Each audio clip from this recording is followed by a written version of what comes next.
जिन्हों ने बहुत ज़्यादा दूर जाना होता है, इन्हें नफ़रत कदूरत के बोझ छोड़ देने चाहिए। ये जुमला उस इंसान का है कि जिसने पीर, फ़कीर या वली के लिए नया लफ्ज़ बाबा मुतारिफ़ करवाया और इसकी मुख्तलिफ डेफिनेशन भी बयान की। इनके प्रोग्राम ज़ाविया से बहुत से लोगों के कॉन्सेप्ट क्लियर हुए और आज भी इनकी किताबों से सैकड़ों लोग मुस्तफ़ीद हो रहे हैं। मैं किसी और की नहीं, पाकिस्तान के बड़े मुसन्निफ़ और ड्रामा निगार इशफ़ाक़ अहमद इशफ़ाक़ की बात कर रही हूँ। और आज मैं इस मुसन्निफ़ के 10 बेहतरीन जुमले आपकी खिदमत में पेश करूँगी।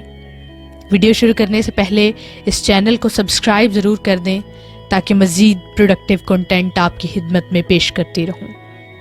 जुमला नंबर 1, जब आप किसी आदमी पर तनकीद करना छोड़ देते हैं, इसमें नुक्स निकालना छोड़ देते हैं, तो वो सारे का सारा आपकी समझ में आ जाता है और एक्सरे की तरह इसका अंदर और बाहर का वजूद आपकी नज़रों के सामने आ जाता है।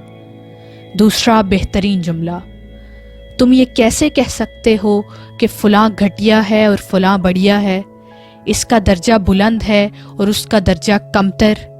ये बात इंसान के तय करने की नहीं है।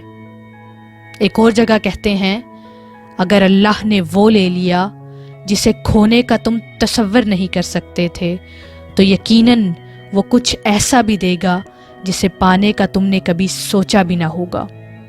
जुमला नंबर 4, मैंने अपनी ज़िंदगी में चंद बातें सीखी हैं और वो ये हैं कि माँ बाप के अलावा कोई वफ़ादार नहीं, इज़्ज़त सिर्फ पैसे की है, इंसान की नहीं, और गरीब का कोई दोस्त नहीं बनता।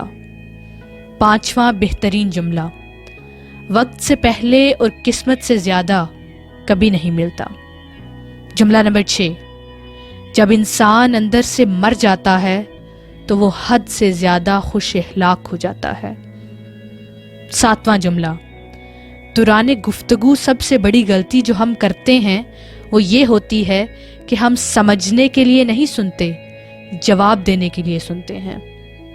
8वां जुमला, फातिहा लोगों के मरने पे नहीं, एहसास के मरने पर पढ़नी चाहिए, क्योंकि लोग मर जाएं तो सब्र आ जाता है, मगर एहसास मर जाए तो मुआशरा मर जाता है।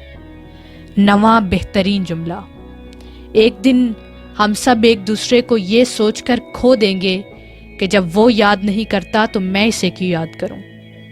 आखिरी जुमला, नेकी कमाने का वक्त सिर्फ जवानी है। अफसोसनाक बात यह है कि हम नेकी उस वक्त करते हैं जब बुराई के काबिल नहीं रहते। अल्लाह आप सबको बहुत सारी कामयाबियां अता करे और अपनी कामयाबियां दूसरों के साथ बांटने की तौफीक भी अता फरमाए। बहुत शुक्रिया।